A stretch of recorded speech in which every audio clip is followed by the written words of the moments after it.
I hope folks were able to hear. But so Leroy, who's a coach, sort of put the whole crew through the calisthenics, and that's how it started. So when was your first race?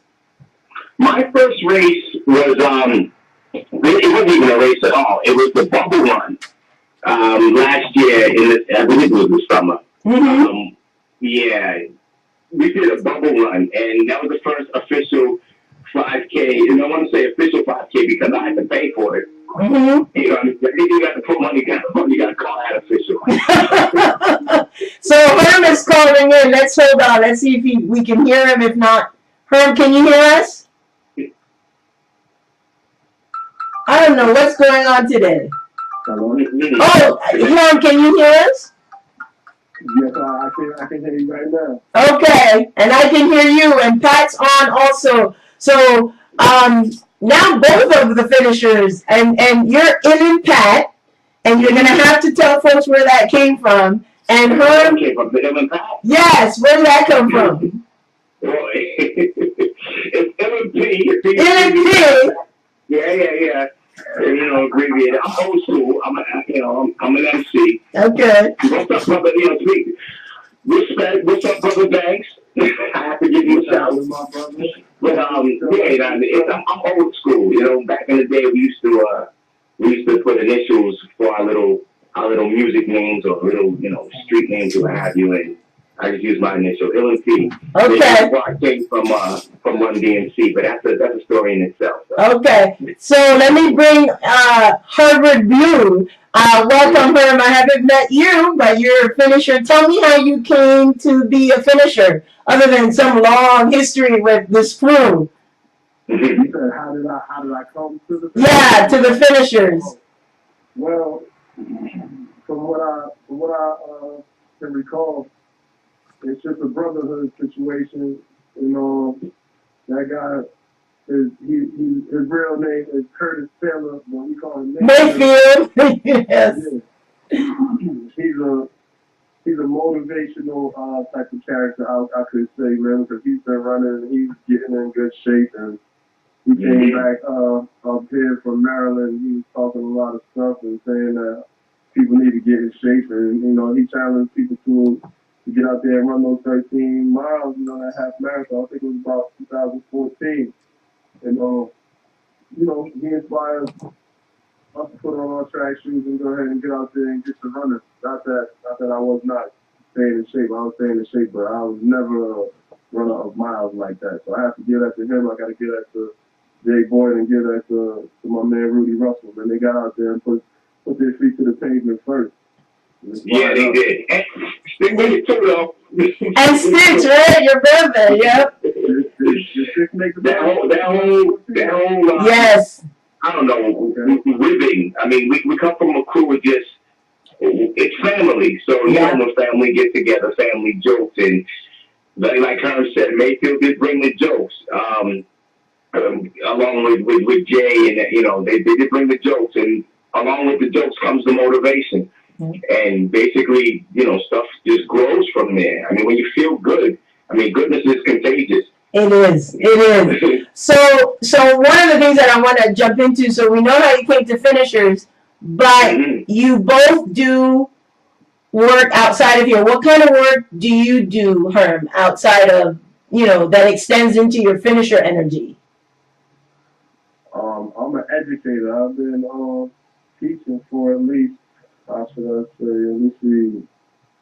15 plus years. Wow, okay. It's been in charter schools, public schools, group homes, DYS facilities, anywhere where young minds are there waiting to be educated, elevated, brought something that's worth listening to. So I've, taught various subjects,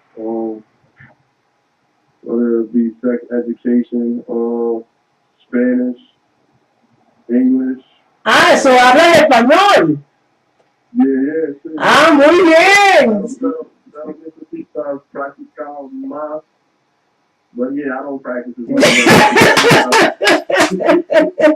And then the kids, they get at me, I gotta show them that I do more than just what they think I do. Uh-huh. So, I currently teach high school English. Okay. 9th grade and 12th grade, so that's what I do. Okay.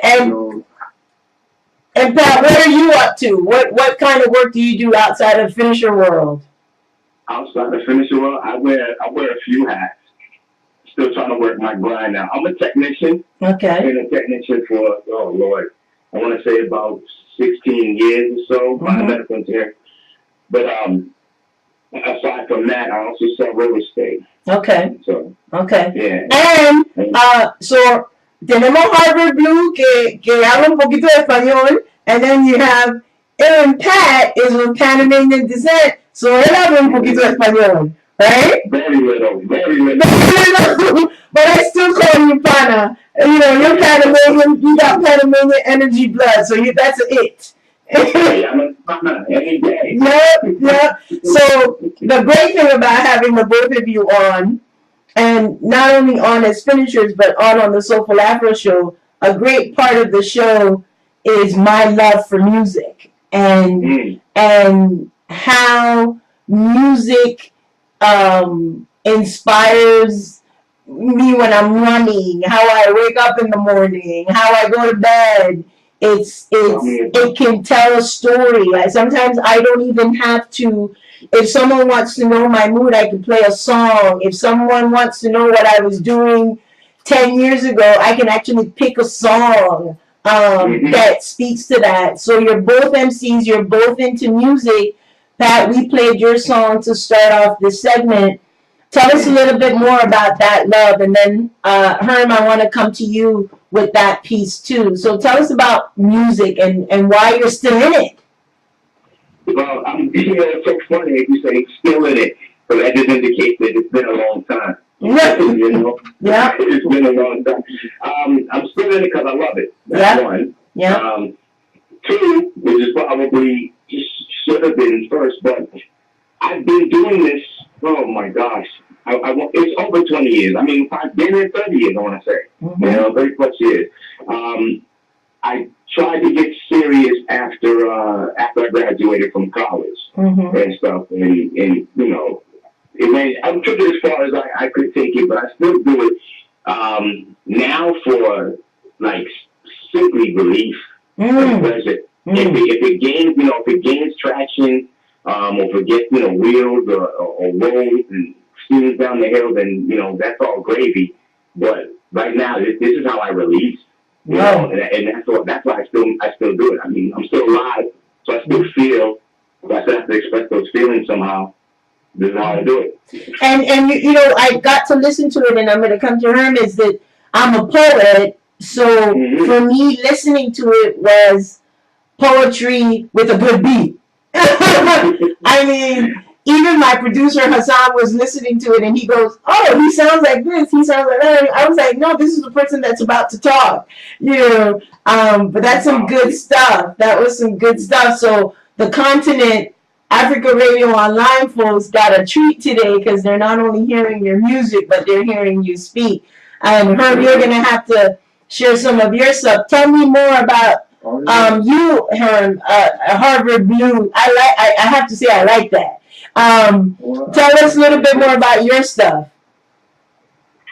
There's a lot of ways to go. I'm just start with the idea. You said why do we do it? And I have to think about my grandmother. My grandmother, she grew up right, and she grew up in Georgia, but she moved to Boston and ended up landing in Cambridge and lived right in the neighborhood, right where LP is from, a neighborhood in Cambridge called the Coast, right on Western Ave. My grandmother raised her kids pretty much right there. She lived to 90+ years, but on her last birthday before she passed away, she said a poem, and the poem lasted about 3 minutes long. So for me, hip hop is just the same thing. It's like, who's gonna tell my grandmother at 90 to stop writing poetry?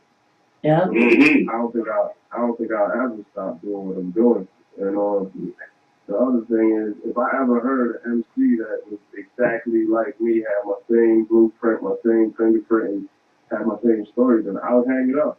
But they ain't telling my story yet, so Not at all. That. It's a good story, Banks. It's a good story. And you know, it's so funny because sometimes when and talking to the both of you, it's like, and you just touched on this, is that folks ask me, well, you know, can you look at my poetry and tell me what you think? And I'm from that school of, you know what, everyone has its own style. This is your story to tell in your way. So who am I to sit there and pick at it? You know, because everyone has a way of delivering. You're absolutely correct. That is funny to say that.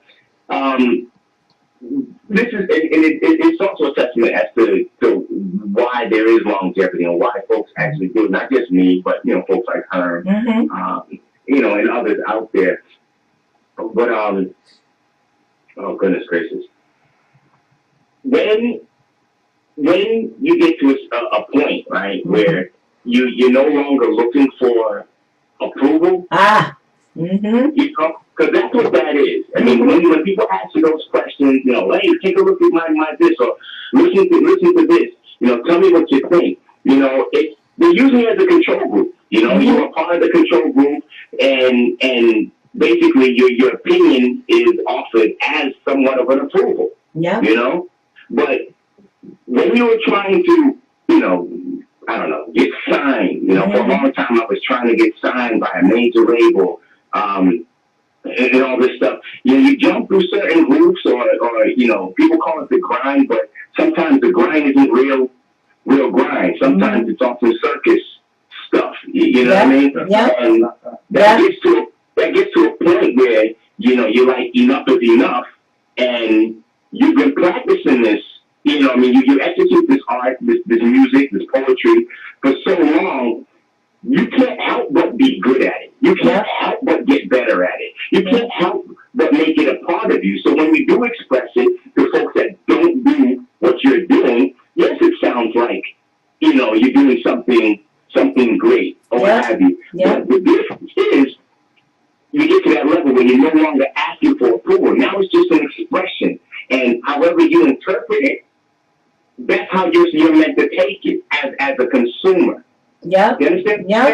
And what that is, you know, whatever picture that I'm painting or anybody else is painting, how it's received, that's the most important part. And it's to the individual that's receiving it. Not necessarily because I'm painting, you know, I'm painting a house. So you saw a house and I gave you what I painted. No. How do you see that house? Exactly. You know what I mean? Exactly.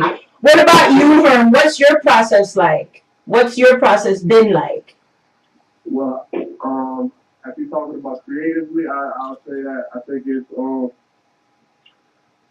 creatively. I think where it ties in with the finishes is like I run early in the morning usually because that's when it fits into my schedule. But when I run, no matter if it's early in the morning or in the evening, I listen to production. Like I'm listening to music that's either instrumental or I'm listening to music that where I'm searching for samples while I run. Because to me, I'm out there running, I'm free. My mind, you know, that's free me. in another space. So it lends to my creativity.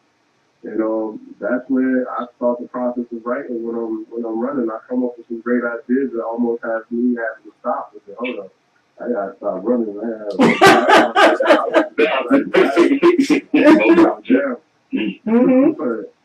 But that's really where the creative process starts for me, as far as just creating words or looking for music that needs to be sampled in order to create a musical palette to put some words to.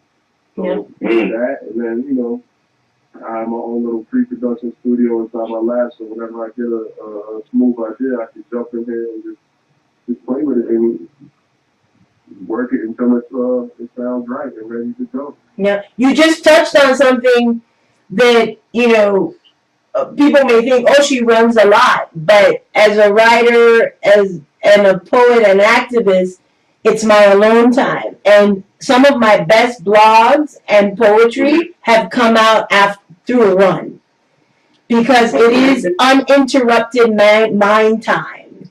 You know, I feel like it's the time that the spirits talk to me and I can actually hear the whispers. So I do have those moments when I slow down on a run and they start writing something down because I don't want to forget it. So I feel honored to have two creative folks on the show who, everyone was saying, have Pat and Herm together. It's a nice combination, and now I know it was the perfect combination, because not only are you the finisher energy, but you are touching on that extension of how being a finisher goes into our spaces, and that energy of finishing things, loving things, living things, and doing things with purpose. And to add, Ill Pat is not only MC, folks, but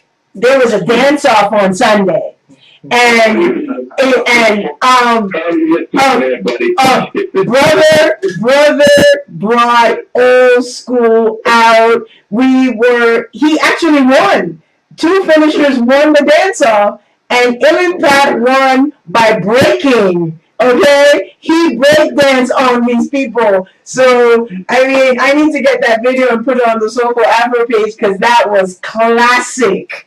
No one saw it coming. He broke out moves like that. He got down on his knees and did some break dancing.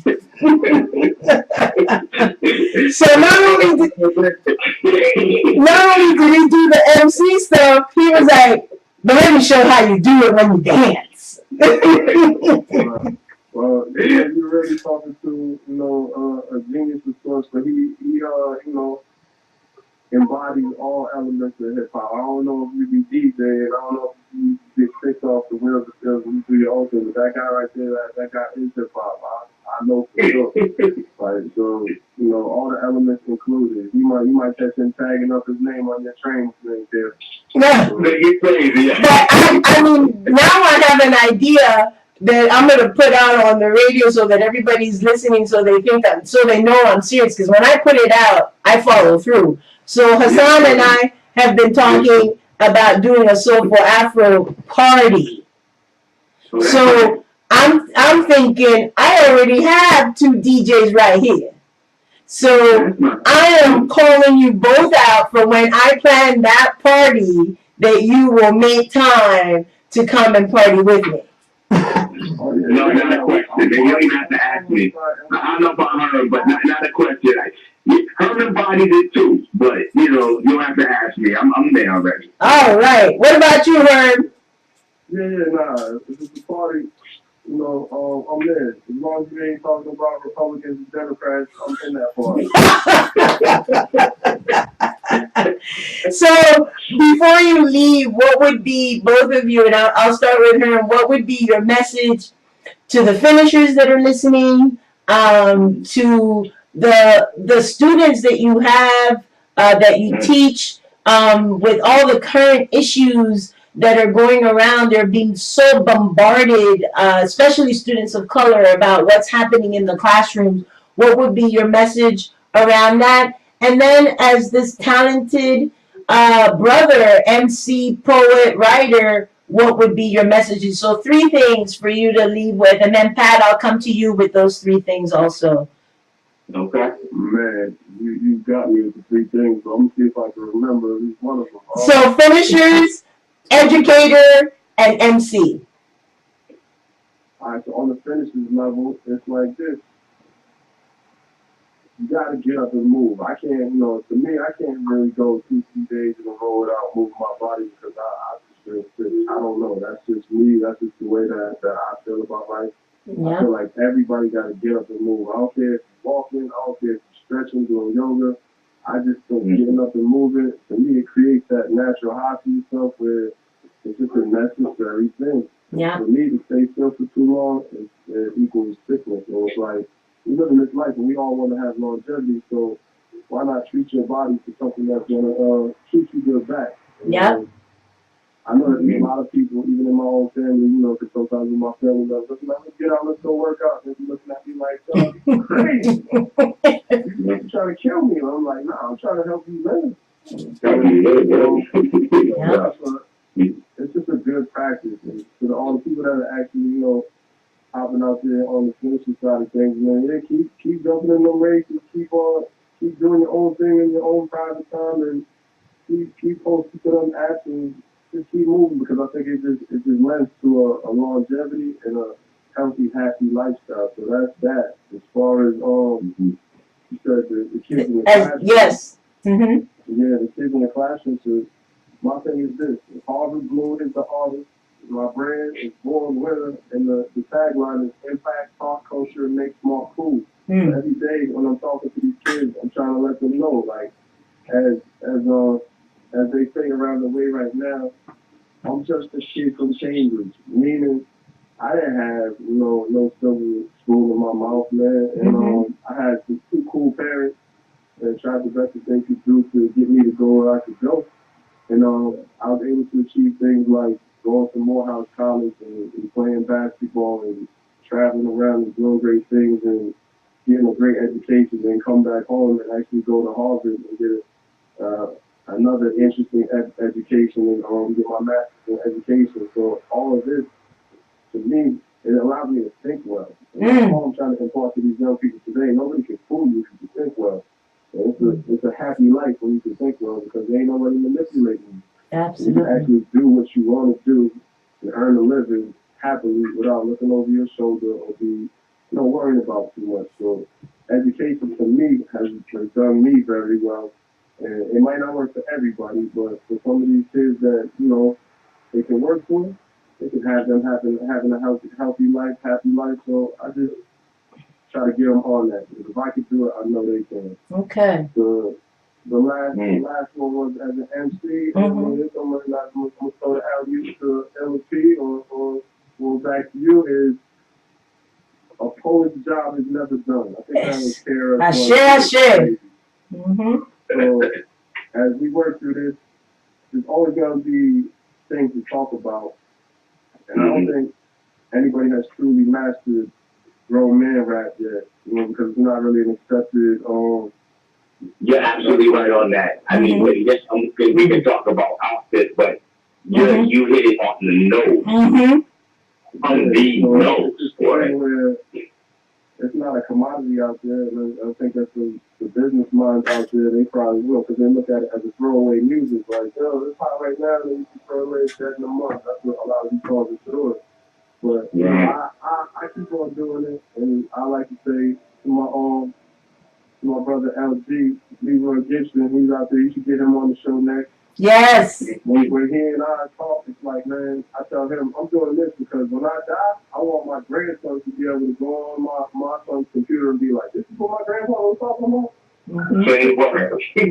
Yeah. So I'm doing it for some, for two special reasons. I want the world to hear the music, but ultimately, I want my family to have relics so they could be like, yo, this is what my great grandfather Hall was doing. That's how he was doing. That's great. That will be good, man. Yes. The family skills will be passed down just like my grandmother passed it down to me.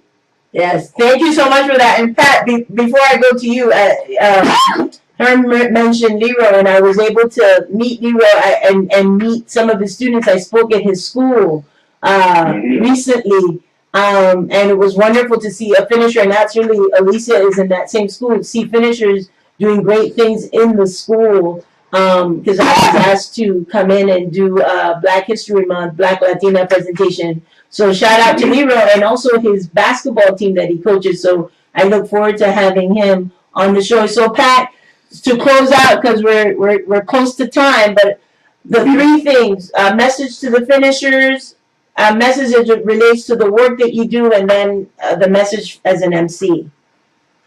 Okay. Well, the message to the finishers is basically to keep finishing. I mean, it ain't done yet. It's just like hip hop. It don't stop. What I mean? We don't stop. We finish. Exactly. We finish. This community, this growth, this extension, it's a beautiful thing. I feel really great about it. I think Herm hit it on the nose when he said that you got to get up and you got to move. I think a lot of us are, we have been conditioned in our behavior. Whether it's eating bad, you know, hitting up McDonald's and Burger King and Kentucky Fried Chicken and all that crap. And so, like, I can say legitimately that I've cut that stuff out of my diet, you know, for the past like 2 years, you know, and I feel like a million times better. Because, you know what I mean? But our part is to share that and get your family involved. You know what I mean? Because if you've been conditioned, everybody else has been conditioned too. So it's a habit that you have to break personally. It's a habit that needs to be broken, but those individuals will have to you know, decide for themselves when they're going to break that type of habit.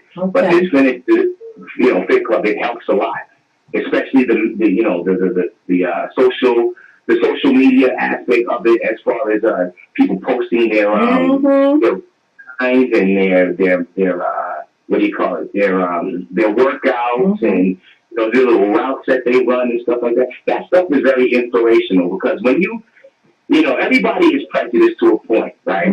When you see an individual that you're like, he can't possibly do this, or she can't possibly do that, and then when they actually do it, what is your excuse? Exactly. You understand? It's your excuse. You know what I mean? It's motivation. I love every minute of it. So your comment as an MC before we close out? As an MC, you just gotta express. I mean, as an artist, period. Artist, yes. Okay, you have to express. Herm hit it again. You know, you couldn't tell his grandmother not to write. You know, you tell him not to write. KRS One said he's gonna do this till he's, you know, mother effing 60 or what have you. I'm going on that. I mean, as long as you have a voice, then you have art. And if you express that in the way you express that, ain't nothing wrong with it, and it'll stay alive. Ain't nothing dead. Yeah. You know, nothing dead. Yeah. Well, I want to thank you both for coming on. You know, I have to say this with you both on, and with folks listening. I came into the space with my love for so many different things, and my love for running, and I have continued to. I'm loving the space more and more each time I stand in Finisher's light. And today's show was very special. Every show has been special with everyone that has called in, but I have to say that the both of you touched on things that are so dear to me, which is my writing and my poetry and that level of expression. So I thank you both for coming on with that Finisher energy, but with that artist energy and that truth, and that purpose that, you know, no matter how big we get or how we're known or whatever, is that we're still expressing that truth that we live with. So I want to thank you both for coming on and sharing that voice and sharing that truth and sharing that artistry and sharing that talent. So thank you so much, and hopefully see you both of you soon. Without question, and make sure that it's back. Even just owning a platform like this. I mean, your show is beautiful. Oh, thank you. Definitely. I've gotten, you know, I got into it, you know, since you joined, and you got touch on a lot of things that, you know, are what they call water cooler conversations sometimes. You know, and you bring it to light. I mean, whatever the next step is as far as exposure to current events or whatever's happening that would impact communities, I mean, keep it coming. I think it's beautiful. Well, I hope you're both going to come back, because this is a conversation that requires an entire show. My mind is already like, oh my God, this can't be just one segment. This has to be an entire show. So peace to the both of you. Peace and blessings. Much love, much respect.